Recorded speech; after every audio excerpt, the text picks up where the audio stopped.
Party के कार्यकर्ताओं को मेरा हार्दिक अभिनंदन, स्वागत और नमस्कार। तो आप लोगों ने पिछले 10, 15, 20 दिन से जो कड़कती धूप के अंदर जितनी मेहनत करी है वो प्रशंसनीय है और सराहनीय भी है। और आप ही लोगों के प्रयासों से सत्य बहुमत पार्टी का एक अच्छा समर्थन और वोट मिलने की संभावना है। और मैं समझता हूं कि आप सब लोगों ने भी सत्य बहुमत पार्टी के जब इतने हैंडबिल बांटे हैं तो आप स्वयं ने भी पढ़े होंगे। अगर आपके दिमाग में जरा सा भी कोई संशय या कोई ऐसा असमंजस है तो आप मेरे से खुल के बात कर सकते हो कि भैया आपने क्या लिख दिया, ये आपने ऐसा क्यों किया, या आपके दिमाग में कोई सवाल है तो आप बोल सकते हो। या आप जब इतने क्षेत्र में गए हो तो भिन्न भिन्न लोगों ने क्या आपको प्रतिक्रिया दी, कैसे लोगों ने आपसे बात करी, इसके बारे में भी आप खुल के बात कर सकते हो। तो देखिए, सत्य बहुमत पार्टी जो है वो एक गठबंधन की राजनीति का खुल्ला स्पष्ट रूप से विरोध करती है, क्योंकि हम समझते हैं कि सांसदों के गठबंधन के बहुमत से सरकार बनाना एक भ्रष्ट राजनीति है, जो कि बिना भ्रष्टाचार के लेन देन, बिना भ्रष्ट समझौतों के और बिना खरीद फरोख्त के संभव ही नहीं है। अगर आपके 272 सांसदों से मान लो कम सांसद अगर जीतते हैं तो 272 कैसे पूरे करोगे? वो बिना भ्रष्ट समझौतों के हो नहीं सकता। और अगर 272 से ज़्यादा हैं तो उनको रोक के कैसे रखोगे? उनको रोकने का भी फिर भ्रष्टाचार ही एक तरीका, माध्यम है, और कोई रास्ता नहीं है आपके पास। हम उससे पीछा छुड़वाना चाहते हैं, क्योंकि गठबंधन की भ्रष्ट राजनीति के कारण ही हमारे को बेरोजगारी, गंदगी और गरीबी और अपराध और भ्रष्टाचार देखने को मिल रहे हैं। हमारी आज की व्यवस्था में हमारे को एक न्याय नहीं मिला, न्यायप्रिय लोकप्रिय व्यवस्था हमारे को नहीं मिली। चाहे कोई भी पार्टी की सरकार बनी, कोई भी लीडर प्रधानमंत्री बना, लेकिन आपको एक अच्छी व्यवस्था नहीं मिली। और उसी का परिणाम आज हम देख रहे हैं कि कितने हमारे शहरों में, गाँव में पानी का प्रबंध नहीं है, बिजली का प्रबंध नहीं है, शिक्षा का प्रबंध नहीं है, और जहाँ देखो वहीं पर सिवाय भ्रष्टाचार के, गरीबी के, बेरोजगारी के, गंदगी के कुछ है ही नहीं। और हम व्यक्तिगत रूप से किसी की भी आलोचना, आरोप या विरोध नहीं करते, ना किसी पार्टी का, ना किसी नेता का। हम इस भ्रष्ट राजनीतिक व्यवस्था को सुधारने का प्रयास है सत्य बहुमत पार्टी का जो विचार है, गठबंधन मुक्त भ्रष्ट राजनीति को समाप्त करना। इसको अगर आप ये गठबंधन की भ्रष्ट राजनीति समाप्त होती है तो आपको हर जगह अच्छी व्यवस्था मिलेगी। यानी दुनिया से भी, जो भी दुनिया भर के अंदर, जिन देशों के अंदर धनाढ़ देश है, उनमें भी जो राजनीतिक व्यवस्था है उससे भी बहुत अच्छी राजनीतिक व्यवस्था आपको सत्य बहुमत पार्टी से भारतवर्ष में मिलेगी। और जितना भी आज तक हमने कोई कष्ट झेला, दुख झेला हमारी राजनीतिक व्यवस्था के अंदर, ये आप समझो कि साल 2 साल के अंदर ही ये ख़त्म हो जाएगा। और दुनिया के अंदर जितने भी देश आज अपने आप को शक्तिशाली और धनाढ़ बोलते हैं, उनसे भी कहीं अच्छा काम हम कर पाएंगे। हम समृद्ध भी हो जाएंगे, धनाढ़ भी हो जाएंगे, और ये सारे जो भ्रष्ट व्यवस्था है इससे पीछा छूट जाएगा। तो जो काम हमें अपने आप मिल जाना चाहिए, हम उसके लिए भी धक्के खाते हैं। चाहे वोटर कार्ड बनवाना हो, चाहे राशन कार्ड बनवाना हो, या आधार कार्ड बनवाना हो, कोई भी चीज़ रिन्यू करवानी है, क्यों कितने धक्के खाएंगे हम, कितनी लाइन में लगे रहेंगे, हमारा जीवन बर्बाद हो गया, टाइम बर्बाद हो गया। तो इन सारी समस्याओं का हल केवल सत्य बहुमत ही है। एक अच्छी राजनीतिक व्यवस्था बनेगी तो अच्छे सरकार बनेगी, अच्छे सरकार के अंदर अच्छे विभाग बनेंगे, उसके अंदर काम करने वाले लोग अच्छे आएंगे, और आप लोगों को भी एक जिम्मेवारी से, जवाबदेही से काम करते हुए आपको एक बहुत अच्छी व्यवस्था का भागीदार बनोगे आप। अभी तो हम जिसको वोट भी दे रहे हैं और उसकी सरकार भी बनवा रहे हैं, और उसके बावजूद भी हम भ्रष्टाचार भी झेल रहे हैं, गरीबी भी झेल रहे हैं। तो ये तो एक व्यवस्था ठीक नहीं है। सत्य बहुमत की राजनीति आप लोगों को शक्तिशाली बनाएगी, ना कि आपके वोटों से आपका नेता शक्तिशाली बनेगा या उसकी पार्टी शक्तिशाली बनेगी। आज हम जिसको भी वोट देते हैं वो आपकी बात नहीं करता। वोट लेने के बाद में वो वोट लेने के बाद अपने लीडर की बात करेगा, अपने लीडर की मतलब अपने पार्टी के लीडर की, उसका गुलाम की तरह बात करेगा। हमने गुलाम नहीं चुने हैं भाई, हमने आपको वोट दिया है तो हमने आपको अपना प्रतिनिधि चुना है। मेरे बदले में आप बात करोगे, हमने ये नहीं कहा जी कि मेरे बदले में आप जैसे मैं नहीं चाहता उस तरह की बात करोगे, ऐसा नहीं है। तो ये सारी बातों का उत्तर सिर्फ सत्य बहुमत ही है। सत्य बहुमत पार्टी से ही आपने जो भी प्रयास किए, आपने जो भी काम किया, वो चाहे समझ के किया या ना समझ करके किया, लेकिन आपने काम अच्छा किया। ना समझे भी काम किया तो भी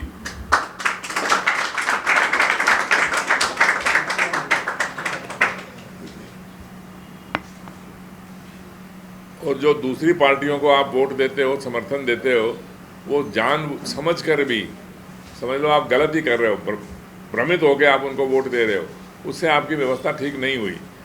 आप चांदनी चौक की एक सीट के ऊपर सत्य बहुमत को जितवा कर फिर देखना इसका असली मजा। तो आप अपने आंखों से देखना, 25 तारीख को वोट करवाओ और जीतो, और 4 तारीख को इसका परिणाम आएगा।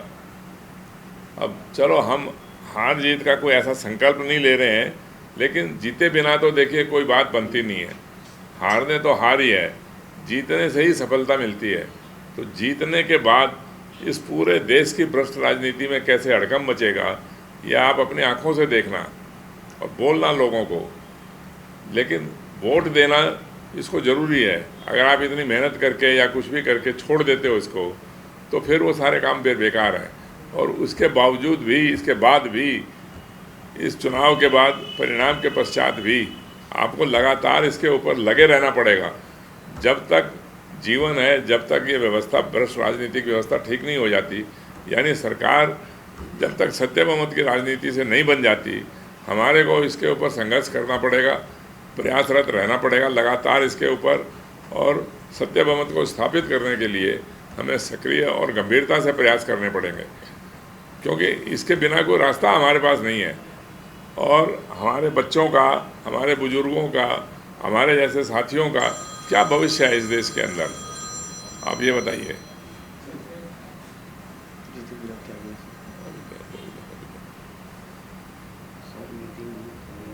हमारा कोई भविष्य ही नहीं है इस राजनीतिक व्यवस्था में। हमने वोट देके एक नेता को शक्तिशाली बना दिया और उसकी पार्टी को मजबूत बना दिया, समृद्ध बना दिया। सारे देश का धन तो इन्होंने लूट लिया। ट्रक भर भर के फूल लुटाते हैं, ट्रक भर भर के पैसा लुटाते हैं, इतनी रैलियां करते हैं। ये पैसा लाते कहाँ से हैं? कहाँ से लाए पैसा? ये हमारे पैसे हैं। जो चीज़ हमारे को मिलनी चाहिए वो हमारे से लूट ली, छीन लिया हमारे से। जितना हमने पैसा दिया उनको टैक्स के रूप के अंदर, जितने हमने वोट दिए, उसके बदले में हमें तो कुछ नहीं मिला। और एक हमने उम्मीदवार को जितवा कर, और वो हमारे से भी उसका फिर नाता ख़त्म हो गया। वो उसने अपने लीडर की गुलामी करी। हमने उसको गुलाम नहीं चुना भाई। मैं गुलामी थोड़ी करना चाहता हूँ किसी भी लीडर की। मैं तो स्वतंत्र बात करना चाहता हूँ। मेरी समस्या है उससे, उसके बारे में बात करना चाहता हूँ। वो तो बात करते नहीं हैं। ये लोग खुद ताकतवर बन गए, सारा पैसा उन्होंने लूट लिया, सारी राजनीतिक शक्ति उनके पास आ गई, और हम फिर वैसे के वैसे में। आपने अपनी आंखों से देखा होगा ना, पिछले चुनाव में जितने भी एमएलए जीते, जितने भी एमपी जीते, जितने भी लोगों को आपने जितवाया तो आप ही लोगों ने है ना, बिना वोटों के तो नहीं जीते। और आपने ही जितवाया उनको, और आपकी स्थिति खराब है। हमारा चुना हुआ लीडर गुलामों की तरह बात करेगा अपने लीडर का। हमारा भी अपमान कर रहा है, अपना भी अपमान करवा रहा है, और देश का, समाज का अपमान कर रहा है। इन सारी बातों का समाधान यही है कि आप सत्य बहुमत के पीछे लगे रहो। ये जब तक स्थापित नहीं हो जाए तब तक हम संघर्ष करते रहेंगे, और संघर्ष करने के बाद में सफलता तो हमें मिलनी ही है। सत्य बहुमत तो जीतेगा ही जीतेगा। सत्य बहुमत हारने का या घाटे का विचार है ही नहीं। सत्य बहुमत हमें कभी भी हारने का विचार नहीं है। चाहे आप एक जना उसका समर्थन में आना या 1 लाख 1 करोड़ लोग समर्थन में उसका विरोध करना, ये सत्य बहुमत कभी हार ही नहीं सकता। ये तो अंततोगत्वा आपको मजबूर होकर कुछ भी करके आपको इसको सफल बनाना ही है। सफल अपने आप होगा, ये सफल तो होगा ही होगा। आपको ऐसा लाचार कर देगा सत्य बहुमत कि आप इसके बिना कहीं जा नहीं सकते। आपको इसको वोट दीजिए समझकर, और इस भ्रष्ट राजनीतिक व्यवस्था से पीछा छुड़वाइए।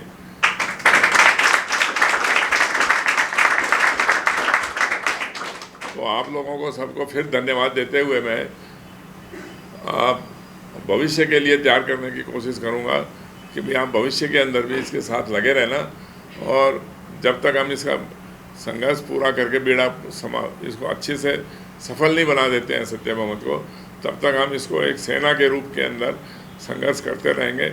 एक अच्छे नेतृत्व के अंदर हम इसमें प्रयासरत रहेंगे इसको सफल बनाने के लिए। यही मेरा अनुरोध है आप लोगों से। तो आप भविष्य में क्या करना चाहते हैं, या भविष्य में सत्य बहुमत का क्या काम हो सकता है? अगर एक जगह से अगर जीत ही जाएगा तो क्या वो देश में अच्छा विचार लेकर वो कैसे मतलब अपने आगे सत्य बहुमत को बढ़ा सकते हैं? तो मैंने कहा कि एक विचार नहीं, एक जीवन है और एक संकल्प और एक सत्य बहुमत एक ऐसी धारा है जिसमें जब तक कोई व्यक्ति इसको समर्पित भाव से अगर वोट दे रहा है और समर्पित करता है तो उसके जीवन में एक ऐसा नया कीर्तिमान लिखा जाएगा जो इतिहास में आज तक कभी नहीं हुआ है। और सत्य बहुमत की राजनीति हमेशा सच्चा की बात करता है, झूठ और फ्रेब की बात नहीं करता। और यहाँ पर जो भी बात होगा सत्य बहुमत के लिए एक अच्छी राजनीति विकल्प है और जीवन में हमेशा सभी के लिए शासक की बात है। और इसके अध्यक्ष सत्यदेव चौधरी ने जो बीड़ा उठाया है, ये जीवन में भविष्य की राजनीति में जो भविष्य के बच्चे हैं उनके भविष्य के उज्जवल भविष्य की मैं शुभकामना देता हूँ। तो उन लोगों का भी बहुत धन्यवाद कि मेरे एक बुलावे पे आए, और काफ़ी और लोगों को जो नए लोग जुड़े हैं, कुछ लोग जो नए लड़के हैं, उनको बहुत बहुत धन्यवाद। और मैं जो मेरी टीम है ये हमेशा सदा जब भी ज़रूरत लगेगी, जहाँ लगेगी, मैं तो हमेशा रहता ही हूँ। जब भी आप लोग बुलाते हो, चाहे EWS का एडमिशन किसी का करवाना हो, चाहे चीज़ें, सब लोग बच्चे पढ़ ही रहे हैं, सब लोग जानते ही हैं। धीरज की भांजी पढ़ रही है, अभिषेक का उधर देखिए कितने इनके लड़के दोनों पढ़ रहे हैं। यही है, बताइए ना, बोलिए। ठीक है, कोई बात नहीं। आज 23 मई है, चुनाव से 2 दिन पहले चुनाव प्रचार आज ख़त्म हुआ है और आपने पूरा लगातार महीने दिन से जो इसमें आप लगे हुए हैं, तो आपका बहुत बहुत धन्यवाद। आपने विचार को समझा है और विचार समझ करके अगर वाकई आप इससे जुड़ करके काम करेंगे तो आप खुद देखेंगे आपके जीवन में कितना बड़ा परिवर्तन होगा। चाहे वो आप रोज़गार कर रहे हो, पढ़ाई कर रहे हो, आपको बिल्कुल ये लगेगा कि हमको एक बहुत शक्तिशाली महसूस कर रहा हूँ। एक ऐसी विचारधारा के साथ जुड़ गया हूँ जो कि हमारे को कहीं ना कहीं एक अच्छी दिशा देगी। अब आपको एक संकल्प लेना है कि चाहे जब तक जीवन रहे सत्य बहुमत के विचार को आगे जिंदा रखना है, किसी भी रूप में, चाहे अपने घर में हो, परिवार में हो, समाज में हो, उसकी चर्चा करती रहनी है। चुनाव तो आएंगे जाएंगे, जीत होगी हार होगी, वो सब तो होता रहेगा, लेकिन विचार को अपने ध्यान में बिठा करके जो हम बात कहते हैं कि वोटों के बहुमत से की राजनीति होनी चाहिए, वही सच्चा लोकतंत्र है। और इसी वोटों के बहुमत की राजनीति से हमारे को एक देश में एक अच्छा विकास देखने को मिलेगा और सबका एक तरह से सबका विकास होगा, सबका मूलभूत विकास होगा जो आज तक 75 सालों से आज़ादी के बाद भी नहीं है। बहुत सारी ऐसी कुव्यवस्थाएं हैं जिससे हम सभी प्रभावित हैं, आप भी हो, हम भी हो। तो ये गरीबी जो है और ये जो समस्याएं हैं ये सब मिटेगी। इसलिए इस विचार की जो मिसाल जगाई है सत्यदेव चौधरी जी ने, उस आप युवाओं को लेके चलना। इनकी तो एक उम्र हो रखी है, जीवन के अंतिम पड़ाव में है, तो इसी उम्मीद के साथ हम आज मीटिंग कर रहे हैं कि ये आपके जहन में हो और ये आप पूरे जीवन पर्यंत अगर आगे ले जाएंगे तो आप खुद अपनी आंखों से देखना कैसे बड़ा परिवर्तन होगा। और जितना इनका कोशिश है वो तो होगा और जो सहयोग होगा वो आपको मिलता रहेगा।